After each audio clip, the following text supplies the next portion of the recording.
So, welcome to another episode of Immigration Tips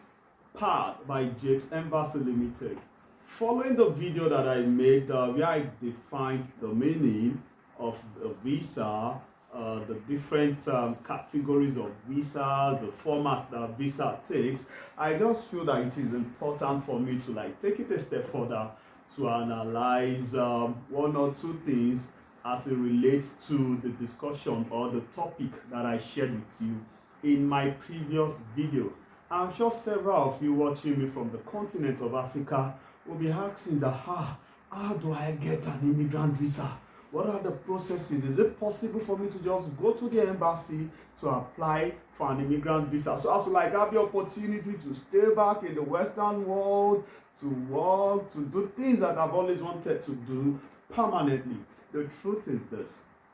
if your goal is to get an immigrant visa, if your goal is to stay back in the Western world, I would want you to know that the possibility of getting the visa straight from wherever you're watching me from, be it Sierra Leone, Uganda, Liberia, Gambia,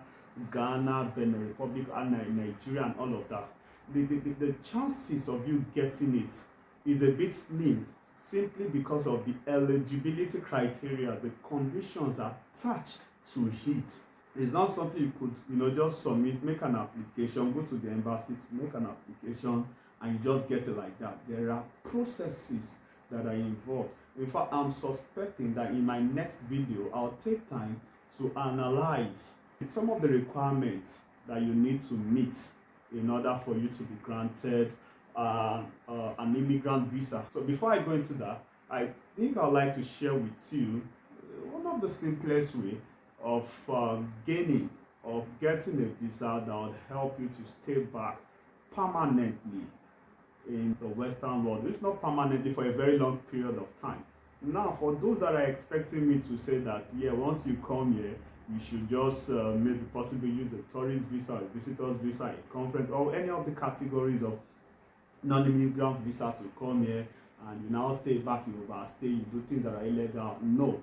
I will not encourage you to follow such an approach, because all of the things that we do is to promote and encourage travelers to do the right thing. So for people asking if it is possible to use a tourist visa, a medical, coming here for a sporting event, a conference visa, and using it to stay back, I will not encourage you to do that, simply because you will be going against the law or the rules attached to the visa given to you. But for those of you that are young,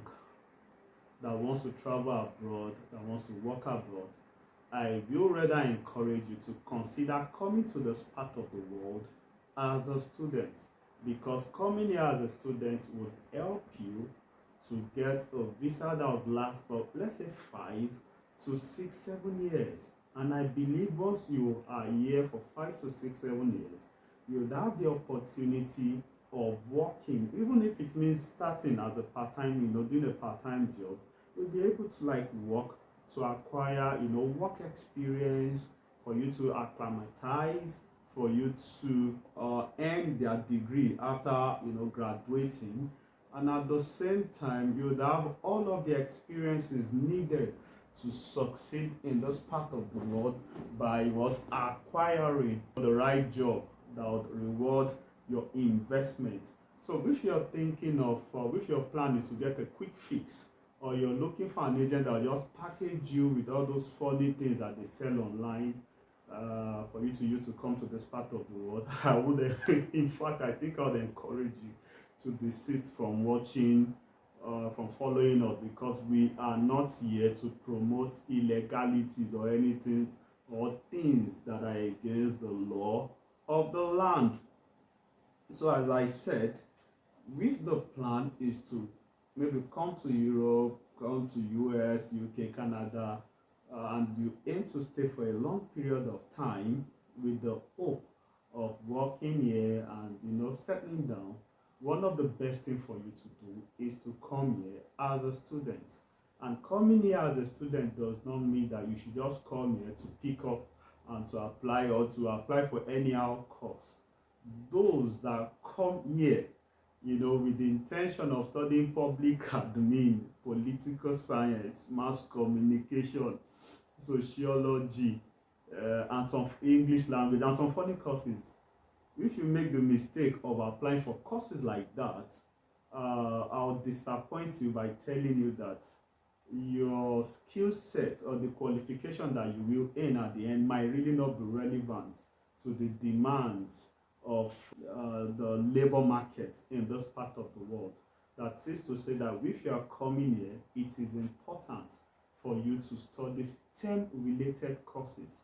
STEM courses or health slash medical, related courses, because these are the type of courses or programs that will give you the opportunity to get lucrative jobs when you graduate, to earn good salary, and importantly for you to stay back, because STEM courses slash health slash medical related programs are the fields that the government that they are so much looking for qualified candidates or applicants to fill. Or let me put it this way: we have what we call the shortage occupational list, as in the skills that are in demand in this part of the world. And for you to fit into that, you need to study relevant courses. That was why I said you should come here to study STEM or health slash medical related courses. And for those asking that what's the meaning of STEM or adventure, this is the first time you'll be hearing the term STEM. STEM simply means science, technology, engineering, and mathematics. So studying a course in this direction would help you to, in fact, would definitely propel you towards getting something very good, very rewarding, that would help you to make good money and stay back legitimately. So if you don't want to come here and you don't want to be washing gutters, you don't want to be sweeping the road, you don't want to be under the snow and doing menial jobs and co, it is important for you to be properly guided. And one way to accomplish this is for you to possibly, as I said before, subscribe to our channel, contact the number showing on the screen, so that it would take time to put you through all that you are supposed to know as a regards, to you coming to this part of the world to stay for a long time. And from there, you transit to, from a non-immigrant visa to an immigrant visa. And as I said, the non-immigrant visa is temporary in nature, while the immigrant visa is permanent in nature. Peradventure, you have questions or you need clarification on some of the things that I've discussed with you, please don't hesitate to contact the numbers showing on the screen, so that the manager in Nigeria would schedule you for a video, appointment with me. So if you are yet to subscribe, please go ahead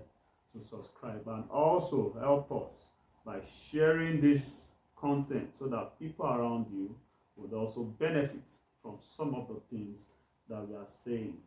Thank you.